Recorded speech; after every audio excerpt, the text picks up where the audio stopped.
Hi, everybody. Thank you for joining us. We're just giving people a few seconds to fly through the internet to be able to come and join us, and then we'll kick off.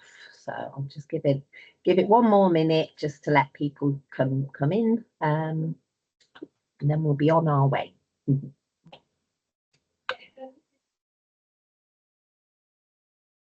Great. Okay, I think we're one minute past, so I'll kick us off. So thank you for joining us today. This is our next Measure Up webinar, and today we're talking about beyond the scorecard and winning social value bids with Measure Up. I'm delighted to be joined today by two brilliant speakers who I'm really excited to be learning from and with today alongside you. So Lucy Wildig, who's the head of social impact at BPP Education Group, and David Oakes, co-founder and consultant at KLOW Consulting. And my name's Catherine Manning. I'm the head of impact practice at Impact Reporting, as well as being the program director of Measure Up. So just a little bit of housekeeping before we get into what we're going to be talking about today. So first of all, we have got this set up as a meeting, so there is the possibility of being able to accidentally unmute yourself. There's quite a lot of us on the call today, so do try and keep yourself on mute if possible, just to manage the sound for our speakers as well as for everybody else on the call. The session is being recorded. In general, we then use that to be able to share back with everybody who's registered for the meeting. So for those of you, if you want to catch up on anything groundbreaking that we share with you today and you want to hear that again, or for those that aren't able to join us live, we'll be sending that out along with the slide deck, a copy of the slides that we'll be sharing. We do have a chat available as well as a Q&A, so please do say hello to us, let us know who's here, where you're joining us from, and say hello to the other people in the room. We really welcome discussion around any of the topics that we cover in these sessions, and certainly encourage you to ask questions as well, particularly in the type of session that we're running today. We're having a sort of panel Q&A with David and Lucy, so it'd be great to be able to share some of your questions with them, as well as the ones that I'll be leading or facilitating. So on to what we're actually going to be covering today. And it's a hot topic, this one, around bids and bidding for work. I mean, obviously that's something that's important to any of us that have a business and need business and contracts to be able to continue working and to have sustainability now and into the future for ourselves and for our colleagues. But it did get me thinking about the why, particularly in relation to winning work around and the links through to social value. So I'm going to be doing a little bit of scene setting around the why of social value more broadly, and in the context of procurement, and particularly public sector procurement, a brief history of how we've got here, so the history of social value in procurement, and my 2 pence rather than the completely agreed upon issues that we face in terms of practice, where we've got to, and things that perhaps we still need to tackle and address as we continue to move forwards. And at that point, I'll be delighted to be bringing both David and Lucy into the discussion to help us to be able to see, well, what are we doing practically in relation to those issues, and where we're at practice wise, and how do we win.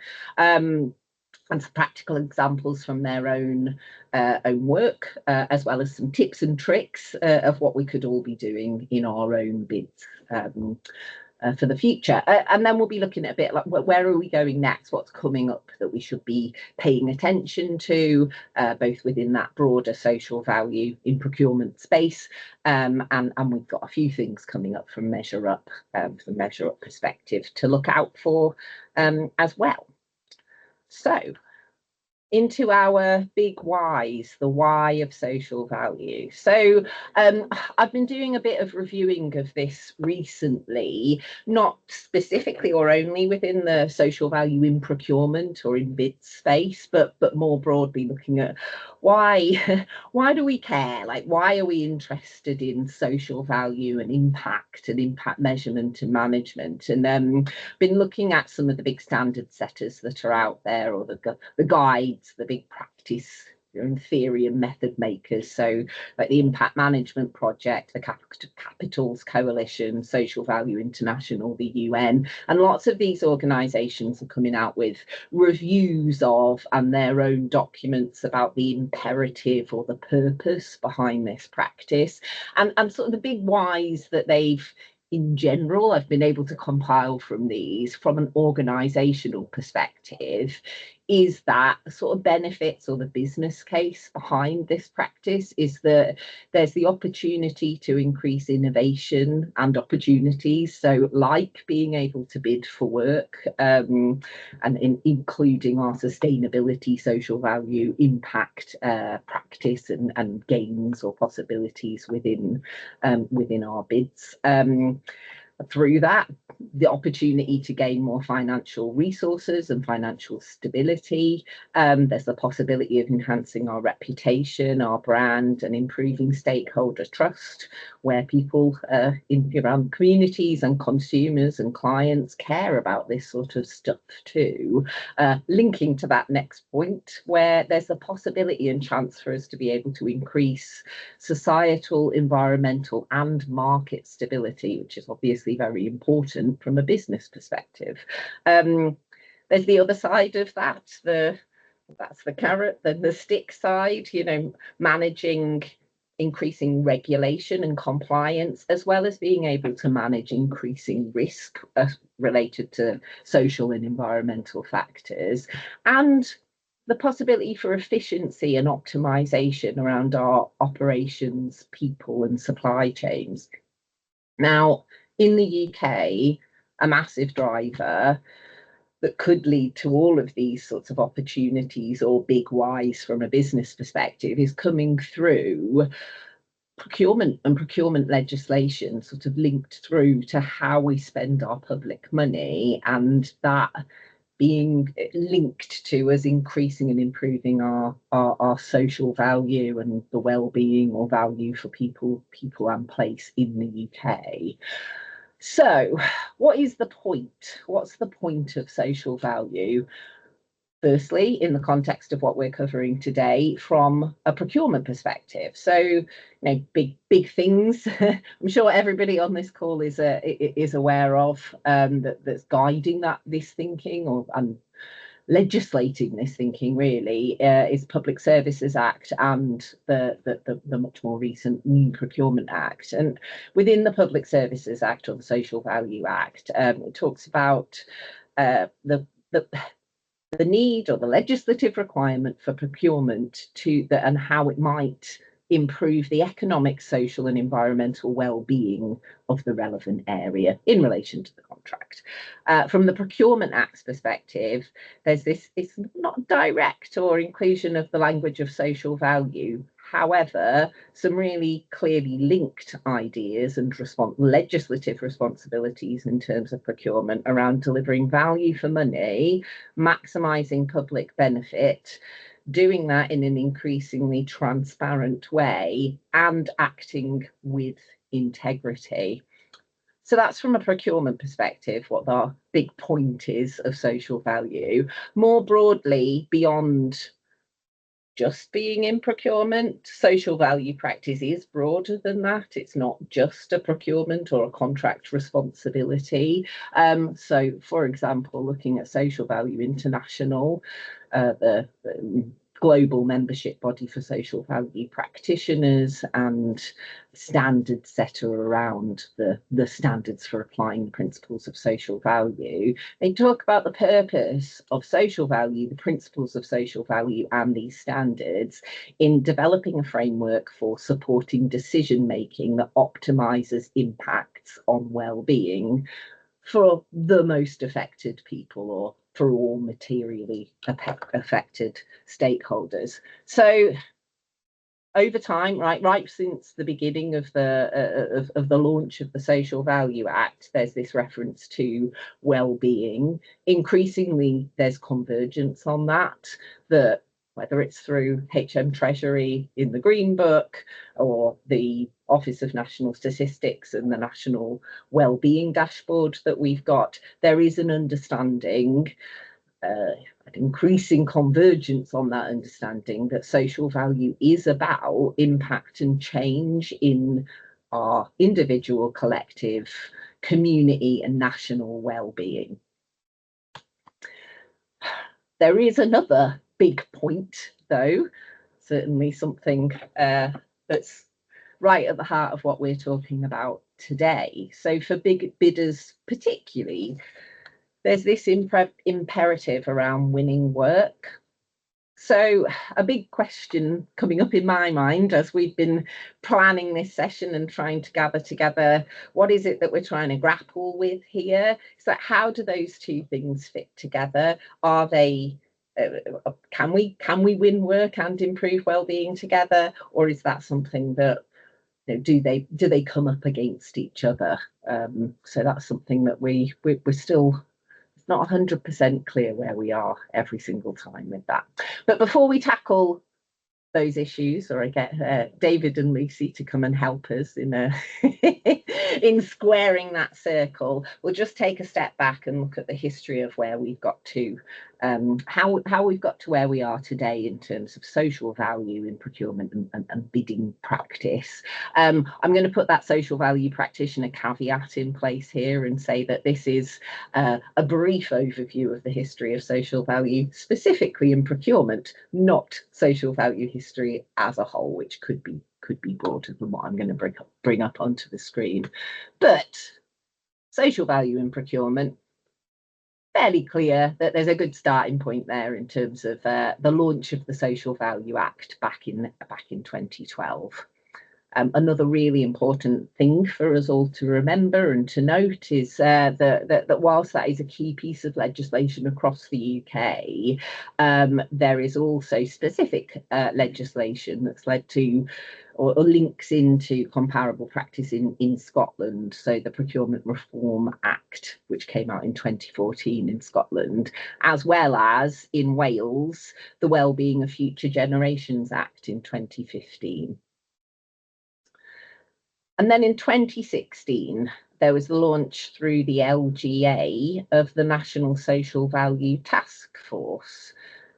And then in 2017, collaboratively with the LGA, Social Value Portal launched the first national TOMS framework.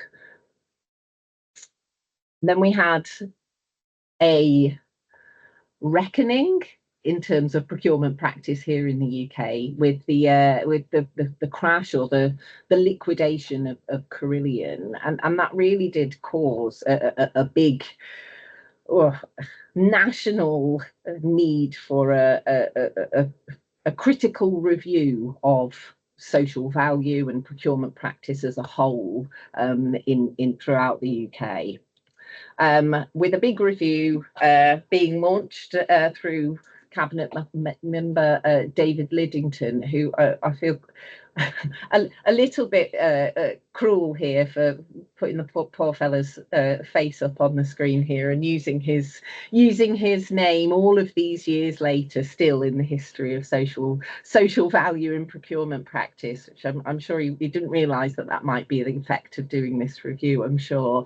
But that review then leading to a whole new phase of transforming public sector procurement, which has reached through still to today. So there's been green papers, and there's still a transforming public sector procurement programme that's in place and guiding all of us in this practice up till now in 2025. The other big thing that sort of came out bit later on than that, so 2022, was the progression or the expansion or the solidification of this practice in central government, where prior to that there'd been much more engagement and implementation of procurement practice through local government procurement practices. But the launch of PPN 0620 and the central government social value model in 2020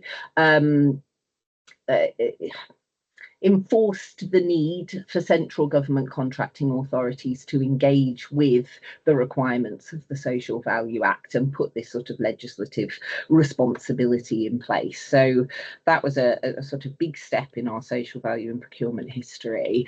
Another piece of the puzzle that happened around this point in time, I called it the Green Book relaunch, but it was big review and rewriting of the Green Book, and sort of specifically in relation to this sort of whole area of practice, the launch of the supplementary guidance on well-being in 2021.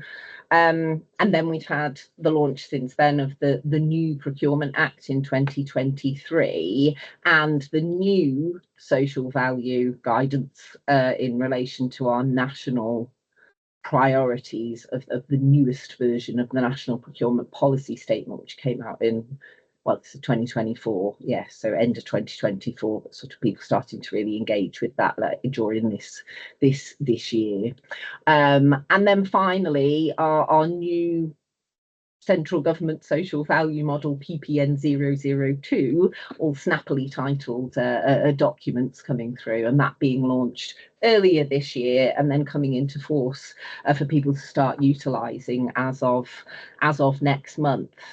So, gosh, how far we've come. What a lot of things, what a lot of practice, what a journey that we've had over what's now the last 13 years worth of social value practice within this space.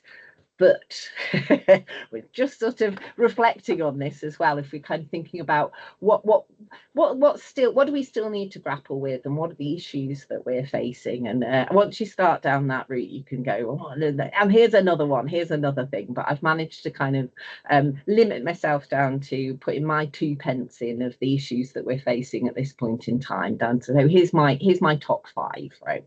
So the first one we've already touched on. How are we doing in terms of meeting that overall purpose of social value in terms of improving our overall well-being and winning work, right, within this procurement space? Can we do those things together, or is it one or the other? The second one is this money symbol versus social value. So there's a lot of linkage through to this value idea to monetization of the financial value. But is that really social value? Is that what we mean? Is the monetized figure, is that the bit that matters, or do the numbers matter? Do the numbers matter without description, without qualitative evidence as well? Do the numerical commitments, are they good enough without us including an understanding or a description of the process that we plan to put into place for the delivery, or the explanation of the outcomes that we're actually wanting to achieve? And what is it that we're actually prioritising, right? So we've got these documents that I've just, some of which I've outlined in the previous slide, which help us in terms of aligning to national and then even local priorities through our contracting authorities' requirements. Is that good enough? How do we manage that if there's different priorities between the commissioning organisation or contracting authority and those that are coming directly from our bidders, or us bidding for work, or the suppliers? And is that us being sure that we're actually meeting what communities need, or should our priorities be community-led? Which brings into question our level of knowledge. And there's a question in here about where we're at and where the responsibility lies for driving forward social value understanding. And is there a misalignment or a mismatch sometimes, often, always, between those bidding for work and those commissioning the work? And in which way is that seesaw swinging? Finally, who's accountable? Who's accountable for making sure that the right things are going into the contracts? Is that sitting with the commissioners or the contracting authorities? Is it sitting with the bidders and the suppliers? Should it be sitting with the procurement or teams and the contract management teams once the contracts are actually being delivered? And who are we actually being accountable to? Are we being accountable through that chain of power up to whoever's holding the purse strings, or should we be being accountable to those that are most affected by these social value commitments that we're putting into place that should be having an impact on our overall individual, community and national well-being? So some big challenges still for us to face. Luckily, I've taken on the task of outlining where we're at and outlining the issues, and I'm delighted to be able to actually pass the mic over to our wonderful speakers, David and Lucy, to help us to be able to say, well, is this where we're at? Is there anything else that we need to keep an eye on? And practically, how are we still winning work and improving people's well-being at this point in time? So Lucy and David, I'm going to invite you to the stage. I'll just stop sharing my screen. Here we go. This is where we always need a bit of holding music before I pull people up. Brilliant. Okay, well, thank you very much. And so I've got 4 questions that I'm going to walk us through now, and I'm saying that so that I can sort of prompt or encourage those within our audience to think about your own questions, so that you've got the chance to be able to add those into the discussion too.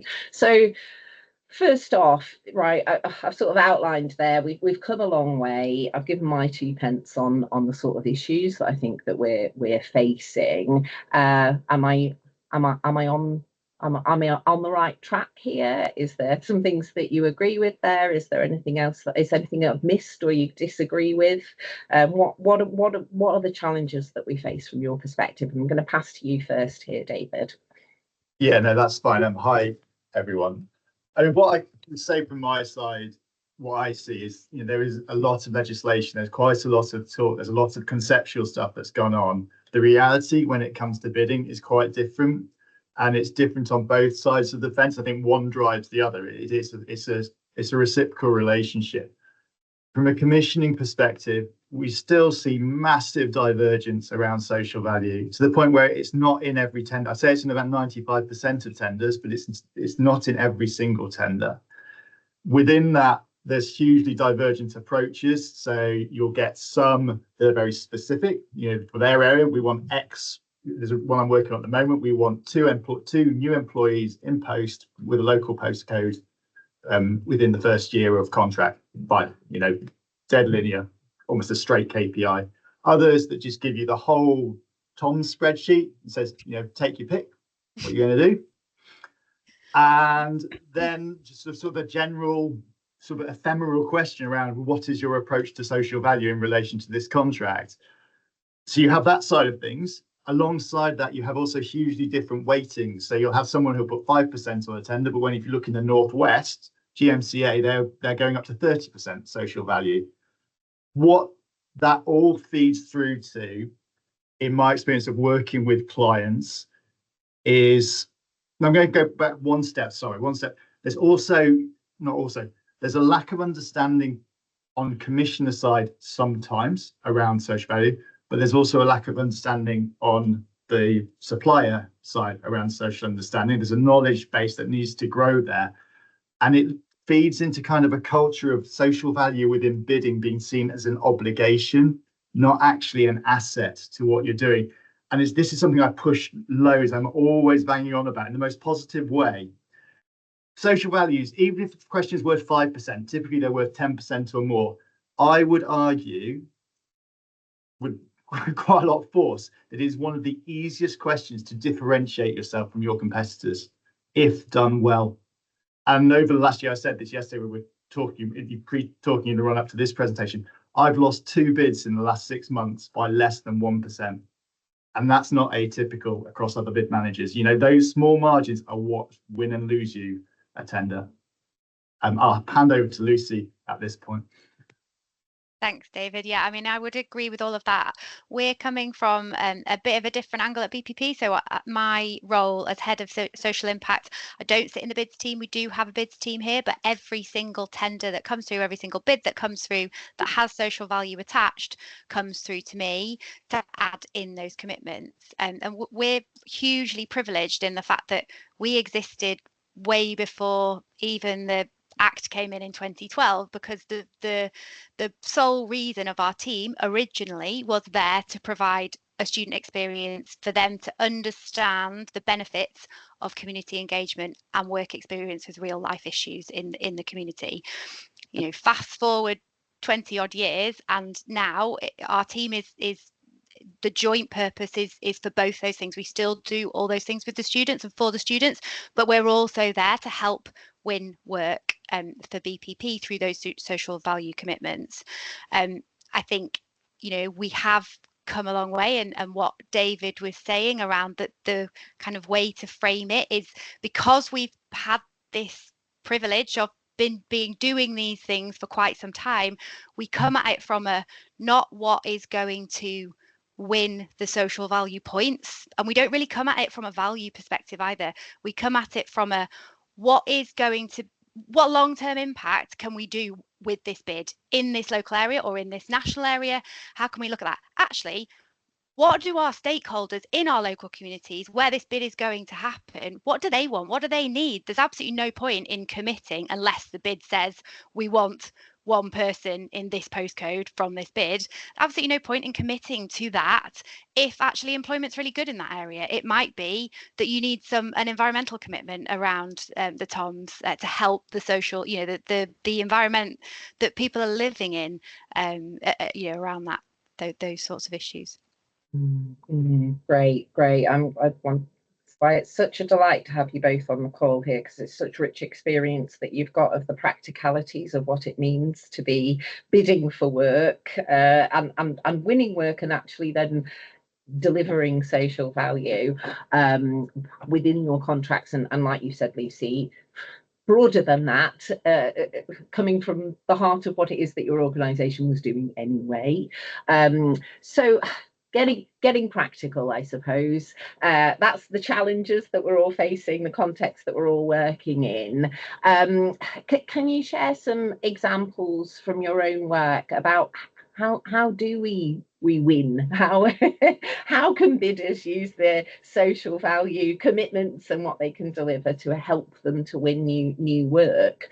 And I suppose it's about enabling what that lever of social value in procurement is supposed to be about, so we can direct resources towards organisations that are doing more good for our communities, our societies, our environment. So Lucy, I'm going to come back to you for this question first. So could you share some examples from BPP's perspectives about what it is that you're actually doing in your bids now? Yeah, absolutely. So I think to start with, I should say that your point around where are we now and what's coming, that whole balance between well-being and winning bids, I think we're living experience that you can do both. So we at BPP are winning public sector bids. Lots of them, we are a big organisation, but at the same time we are performing on those commitments more widely to provide well-being, and we've got evidence to back that up. And I think that is what it comes down to, like what I was saying just before around the long-term impact. Whatever commitment you're going to make, you need to make sure that you've got your feedback loop in there as to how that's going to work, how you're going to measure it, because now with the Procurement Act that's come in, we've always measured it, but you need to make sure that is at the touch of your fingertip, because you could be audited on it. We want to know that it's there, and also that it is happening, that we're getting the feedback, that we're tweaking it if it isn't working and that commitment isn't quite right, that you work with the contracting party past that point of just the commitment being there to change it up, to make it work for you. So in terms of examples that we've done, because we're a big education group, not just, we are a university, but we've also got about 14,000 apprentices on lots of different types of professional apprenticeship courses as well. A lot of our commitments revolve around our local communities and upskilling members of the local community in areas like AI, digital literacy, financial literacy, going out into our communities and working with those stakeholders, asking them what it is that we need, that they want, that we can give them, using the skills of the people in our business, because there's plenty of skills in every business. Doesn't matter how big the business is, there'll be people with skills there to help that your local community will need. So we look at that, and that that has been successful, but also then collaborating with those local community organisations, charities, NGOs, even smaller businesses locally, to work together to make commitments that are going to have a greater good benefit that you can truly measure, and not just with the TOMS framework or the MeasureUp framework, but with the idea of the qualitative outcome as well. And we have had success on, yes, we use the national TOMS. We also use MeasureUp now since this year, and we've had huge success, and I'll show you in a minute a slide around that. But a lot of our bid content does just include the description of what that commitment is going to be, and not only that, maybe a quote from somebody who we've done something with previously in a different location to show what that outcome can be. And that's what's been really successful. So just before I pass over to David, Catherine, can you share that slide for me? I was doing my best to be a good sort of thing and bring it up at the right point. But, thank you.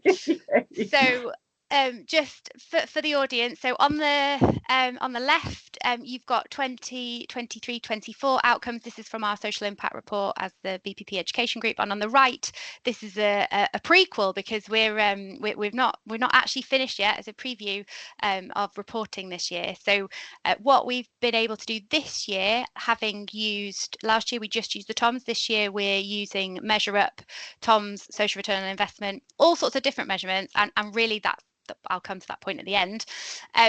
But I just wanted to highlight how being able to use different values, different frameworks, allows you to use different examples that might already exist in your business. So again, going back to that point of, doesn't matter how big your business is, you might only have 5 people in there and be contracting.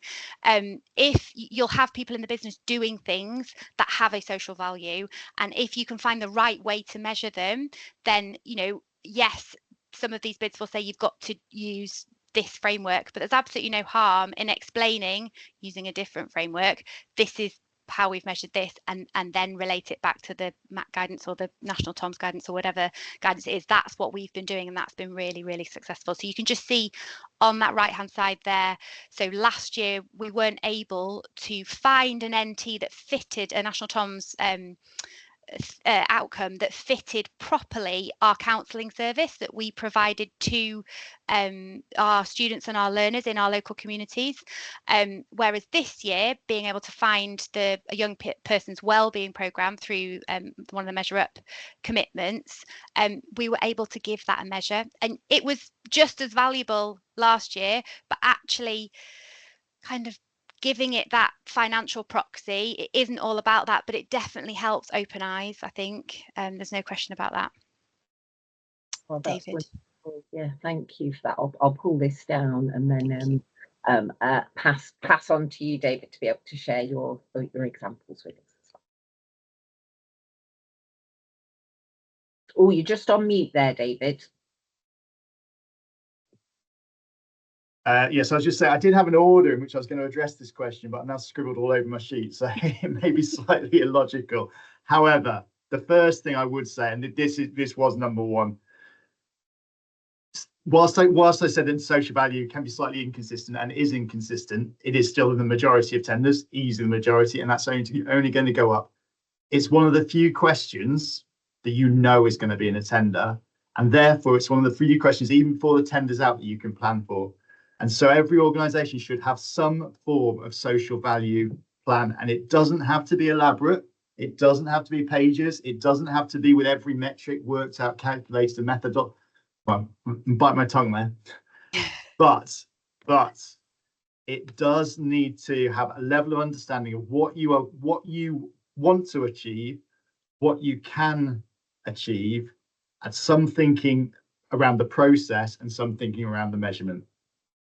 Because as people on this call will know, I'm sure the vast majority of people, because this is why you're on the call, once the bid drops, once the grant opportunity drops, you are on the clock.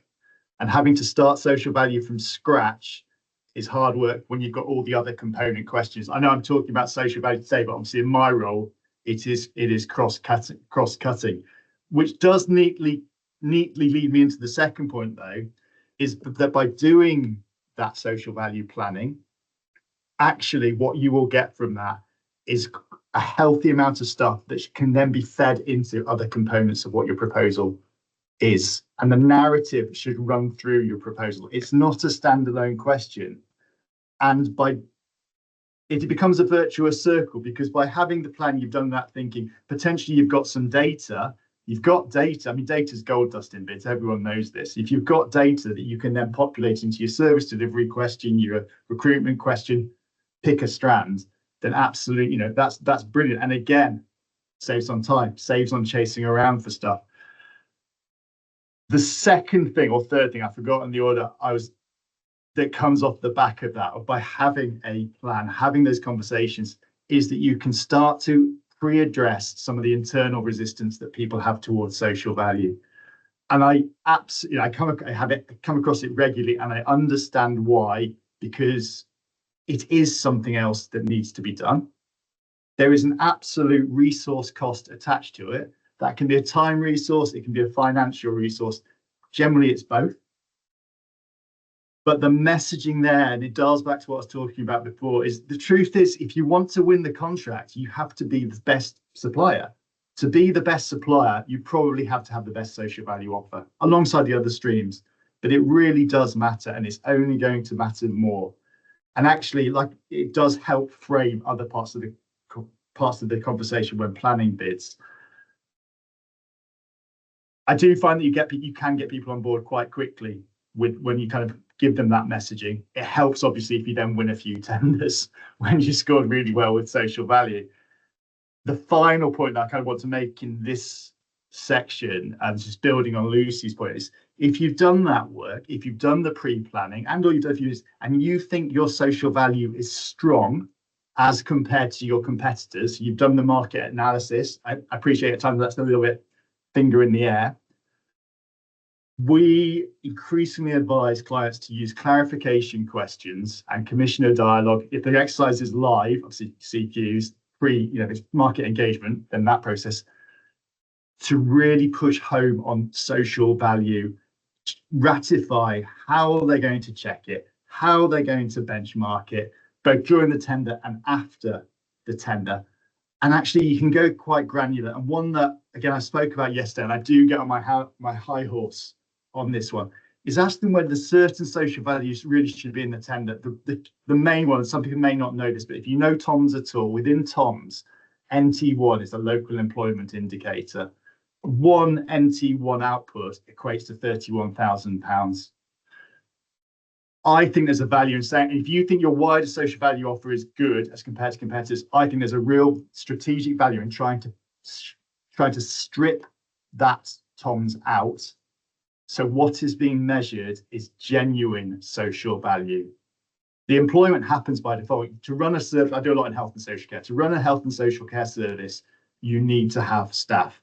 Generally, it's not well paid relative to other sectors. So those staff by default will be local. It's just a given.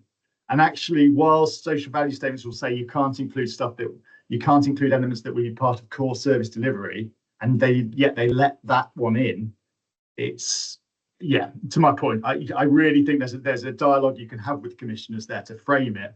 I'll finish in a second, but also, of course, the virtue and benefit of this with clarification questions is, if you get an outcome that you think, A, that's very tight, or B, that you think is just wrong, from a procurement perspective, it's in the narrative. So you have a hook that you can challenge on. So there's a strategic angle on that side of the fence too, towards approaching it that way. Wonderful, wonderful. Thank you both. There's so many rich ideas in there. I've been frantically scribbling in the background, but two that I just wanted to highlight that I think are really important or have kind of stuck with me. Just that point you were making, Lucy, about not being led by what's in a measurement framework to say, oh, because it's in there, that means it's social value. Start with what it is that you're actually doing, and then look for the measures, whether they're monetized or not, that help you to be able to tell that story of what it is that you're doing in the most transparent or clear or explanatory way. And then the point that you were making, David, I suppose it does link to that of not being just responsive to the question that's of the social value question that's going to be in the bid, but we know it's going to be in there. So start from the confidence of saying, well, what are we doing as an organisation? And then you can be well prepared to be able to respond. So those are definitely two that have stuck with me, which hopefully leads on quite nicely to our next question. Loads of rich content in there, hopefully, and lots of ideas for people. But for those in our audience who are bidding for work with a social value requirement in the tender, perhaps it's their first time, or they're coming up against something that they've not before, what would be your top tips or top tips and tricks to be able to help people to get going if they're new to this, or to try something new, or that you found is really, really helpful along the way? I suppose the second part of that question, if there's anyone coming from that contracting authority, putting the tenders together that people are responding to, is there anything that you would ask or recommend, or a call to action from that side of the relationship that you'd like to highlight? So yeah, I'll pass to you first, David, and then back to Lucy. Okay, I'll try not to replicate too much, but there will be a little bit of replication. Like I say, the number one top tip is to have a plan. But within that plan, just sort of building on what I said before, do have spend some time doing it. Don't just kind of tuck it away at half end of a meeting. Think about the obvious stuff. Think about what you are doing now. Look for those easy wins, because those easy wins will bring people on board internally. Lots of companies are already doing some innovative stuff. I'll stick on recruitment. Lots of companies do lots of innovative stuff around recruitment. They go to college fairs, they'll engage with schools, they'll mentor people, or they'll have staff who mentor people that can potentially be built out from, and actually be incorporated into not incorporated in their role, but facilitated through the company. So by definition, they can bring those social value inputs so they become their outputs. The second point is to make stuff where possible, make stuff that is replicable. So when you are doing your social value planning, don't think contract specific at this point. Think about, again, it goes to that point, think about processes that you have in place that you know are writ large. You know, what policies are there around volunteering that you have? You know, actually, how many people take up that policy? Well, what do we do to promote it? I'll just box that off at that strand. Obviously, you can take that into lots of different spheres. Then the third point, actually, I've got 4 points. So the third point I'll make is if you are smaller as an organization, think about how you can educate upwards to larger providers to say, look, we know that you've got a social value commitment to be made here. We've got a social value commitment that we need to make. Can we be part of each other's supply chain from a social value perspective? And I think there's a lot of interesting dialogue that can take place around there. Technology is really helping broker those sorts of relationships too. They do take time. They can't be rushed. Again, it goes like, I think you'll do well to do it within a typical 4-week window, but you can absolutely do it as a general working principle for when opportunities come up. And then the fourth one, and this is a wider bid sort of thematic push when I say to people, remember when you are writing bids that what you are talking about is a future service, not what your service is now. And I understand why people default back to what they're doing now. We all do. But in and around social value, you do not need, everything doesn't need to happen in year 1. It can happen in year 2, year 3, year 4. What does need to be in place for year 1, though, is a strategy for how you're going to get to year 2, to year 3, to year 4, and do that work, track that work, improve that work. That's on the supplier side. I'll finish by speaking on the buyer side. There's two things I've written down. Checking, and I appreciate this is a capacity issue, but one of the biggest blocks with social value actually becoming meaningful is people do it and we do it and we spend time on it, and we can do all the stuff I've said before and put in an amazing social value offer.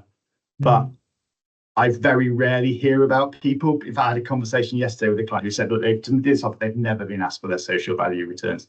And that just diminishes it for everyone, and you lose traction, and people obviously then say, well, why are we spending the time to do it? Because we're just going to get the same score as everybody else, and we know they're not doing it, and we're not going to get checked anyway.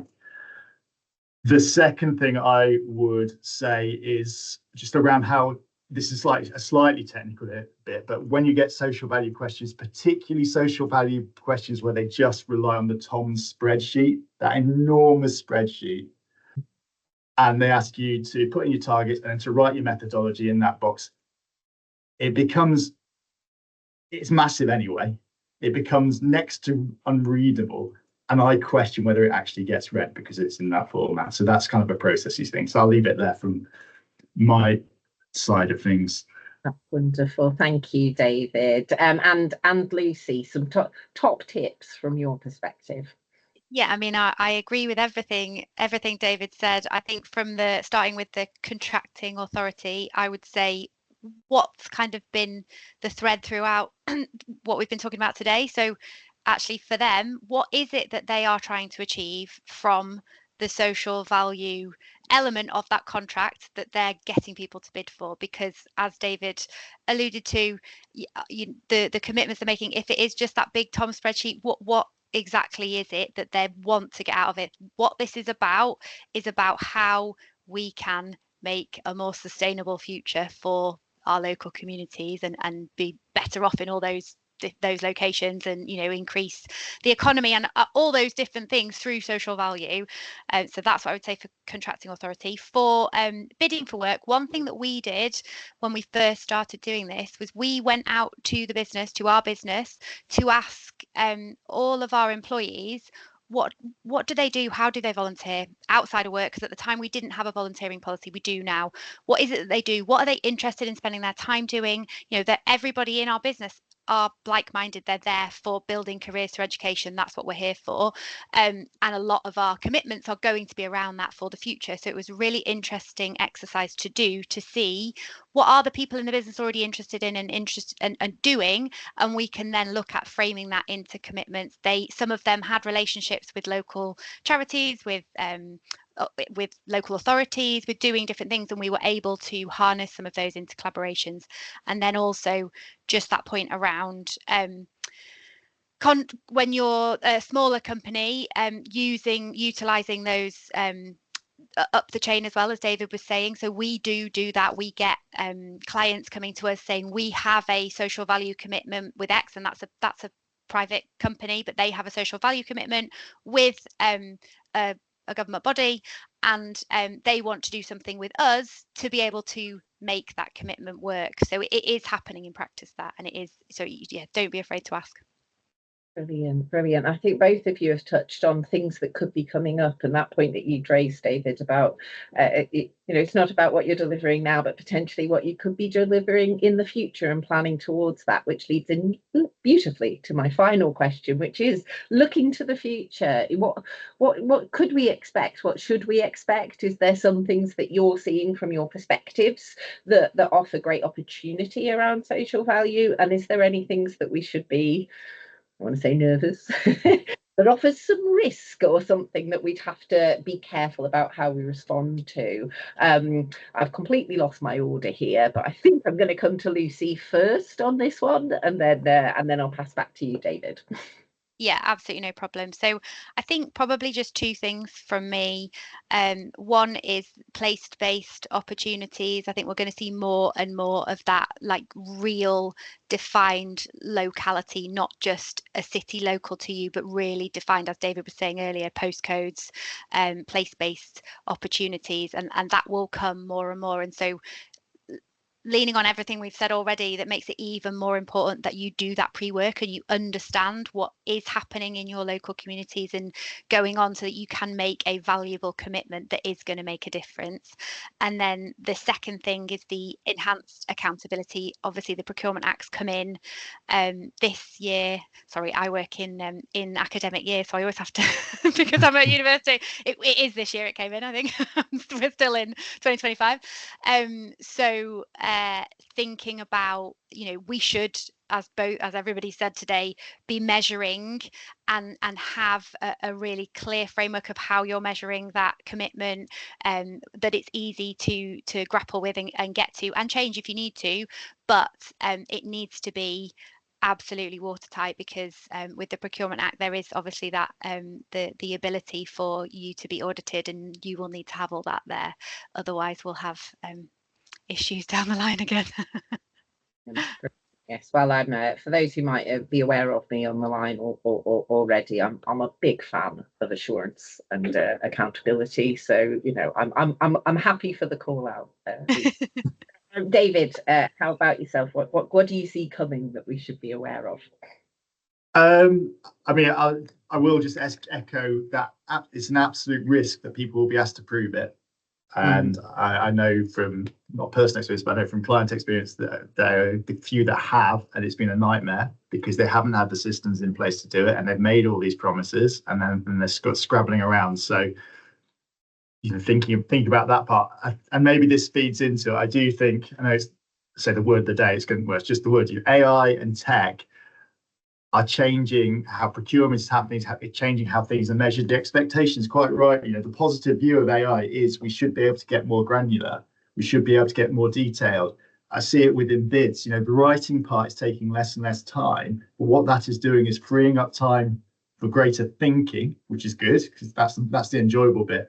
But it's also, I think, what it will drive is commissioners asking more and themselves getting more granular, because they know that it won't take 6 days to produce 10,000 words, or pick a time frame. That's sort of by the by, and so their expectations, quite right, like I say, quite rightly shift there, and therefore the thinking on the supplier side needs to shift with them, so they are in the position to put forward, to Lucy's point, as I'm sure BPP do, which fact that you've proven they do, the strongest possible offer within social value that is it's all the smart stuff. It's measurable, it's strategic. All of those qualities should run through everything you do within social value and what you put on the page when bidding. Wonderful, wonderful. Thank you. I think that's some great things for us to be bearing in mind. Neil, I'm just going to ask you, have we got any questions from the chat, from the audience that... No, none specifically, but I did think, David, we had talked briefly about how important talking about the delivery of social value and explaining how someone is actually producing and tracking is important. Could you talk about that a little bit more? I mean, so it depends on context. I mean, one of the things, we obviously have a partnership in place with Impact which allows us to pick the words carefully, but clients can be signposted into Impact for a lower rate because they're smaller clients. That absolutely helps cover off the monitoring bit. And what it lets us do, and there's obviously similar systems out there, what it lets us do is helps us solve a problem that we know commissioners have. Commissioners want to be better around social value. I know this, but they don't really know how to do it. I think actually the knowledge sits more on the supplier side than the commissioner side, to be completely honest. And so if you can give them, an end-to-end solution, you've got the plan, you've got delivery, you've shown how you're going to track and monitor it, both qualitatively and quantitatively, because there will always be a driver and a requirement for some level of SOI type metric coming off the back end, because that's how it works. If you can wrap that up into one solution and package it, then they'll love that. Your bid will be stronger. I say this with absolute confidence, in the current market, you will be stronger than 80% of your competitors. Now, I think those numbers will drop down as it matures, but right now you can absolutely position yourself ahead of your competitors. So assuming you score the same across all the other questions, you will win that bid. Fantastic. Thank you, David. Thank you, Neil, for that question. Catherine, we've had one from Sarah. How do you balance commissioner expectations that AI will be used, which is interesting? So I've only come across one recently where they said you cannot use AI. Obviously, most of them will say that if you use AI, you have to declare where you have used it and validated that what's gone in is, you're accountable for it, it's legitimate. I think the reality is most people using it. I don't know anyone who would, well, I'll choose my words. You will not win a bid if you just whack it into AI and come out. It's not about that. What AI lets you do is refine you. The way I use it, it refines thinking. It will refine some text. It doesn't produce whole responses at all. And so in that sense, I think commissioners are on the similar page. I mean, I'm sure we're all saying they're using it all the time too. Yeah. The bids I get are covered in AI type text. So it's a two-way street. And actually, if you're going to buy into the upside of AI, which I do, it's productivity, it's better answers, it's better questioning, which should ultimately lead to better service provision. Yeah, I think as well, there's you can work backwards on that and think, okay, so what's the commissioner going to do with this? They've got 2,000, 10,000 words, whatever it is, to read. Are they going to put that into AI and say, give me 20% of the detail give me 80% of the detail and 20% of the words? Run that first and see what that looks like. So you read that so that you can make sure you can then refine from the front end to make sure that those important points that you want to get across are getting across. Lucy, another question that Sally had asked is, do you have your own internal measurement framework, or are you chopping and changing? Yeah, no, we did, and what we found was that it just wasn't cutting the mustard in terms of we needed more, because we have a real variety of different commitments that we're making. So we use lots of different ones. We use MeasureUp, we use TOMS, we use social return on investment. Yeah, it depends on what the bid asks for. Wonderful, wonderful. Right, I am conscious of the time. I'm sure lots of people are having to go back to many busy things. Lots of busy people working on lots of things, I'm sure, with their days. So I'm going to bring us to a close here. Thank you so much to Lucy and David for joining us. I'm just going to pull up and just do a slight what next in terms of what's coming up through MeasureUp. So you know, we're continuing to develop, we're continuing to grow. Hopefully that slide should have popped up on the screen. Yep. Yes, some nods, that's fab. So coming soon in terms of the values, please do check out our ideal value set that's published on the website. That's showing where our ideas are going and what it is that we'll be building towards as we continue to develop the resource. Some examples of ones that we're working on right now, a value around a traineeship as opposed to apprenticeships and other workplace learning. Children's wellbeing, actually just published on the website end of last week, beginning of this week, but it's there, do check it out. We're working on some values around homelessness and moving out of homelessness.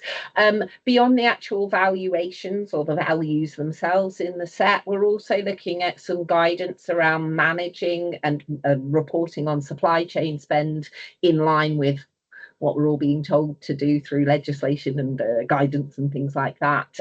Also, some to the point that both Lucy and David have been making around increasing focus on local needs. We're working on some local impact analysis guidance and support as well, and how to manage that. In terms of using MeasureUp, we've been working on an estimator resource. If anyone's interested in that, it's a spreadsheet. Some people like that sort of thing. Reach out, help us test it. We've got some slides that we'll send through, and there's a bit of an update in terms of, well, intro to what MeasureUp is and a bit of a taster of what MeasureUp looks like within the impact reporting software. We're also working on more user-friendly measurement options. As always, come and help us and support us, build MeasureUp with us. If you've got ideas around valuation, come and let us know, or even sponsor a value or support us in that way. I know we've just gone 1 minute over time, but Neil, I'll just pass to you so you can highlight some of these things that are coming. Yeah. Yeah. If you just go to the next slide, the only things I just wanted to mention is that our next webinar I'll be sending out invites to is November 5th, and we'll be focusing on technology. Catherine, could you just move to the next slide? And lastly, if anyone's going to the Institute of Social Value conference, I'll be there, Matt will be there. We'd love to come and say hi. And then we know that these webinars have been sort of a new thing we've been doing a bit more regularly. So we'd love to get some feedback on what other content you guys would like to hear about. So I'll be sending a survey out. And last but not least, we've also been really excited behind the scenes. We've been working on getting MeasureUp embedded into the impact reporting software. So you've got a cohesive plan for how to track all of your social value. If anyone's interested, I'm happy to demo that and share how that works. And I would say also, I'm sure Lucy and David would love to connect with everyone on LinkedIn, so please don't be a stranger. Wonderful, thank you. Yes, as always, the co-founders of MeasureUp are very happy to help wherever we can. And thank you very, very much to everybody for joining us today. Once again, massive thanks to Lucy and David for sharing all of your knowledge and insights. Like I said, I've been scribbling away. I've got a book full of notes myself down here. So yeah, thank you. Thanks to everybody for joining us. And I hope you all have a wonderful rest of your day. Bye. Thanks, everyone.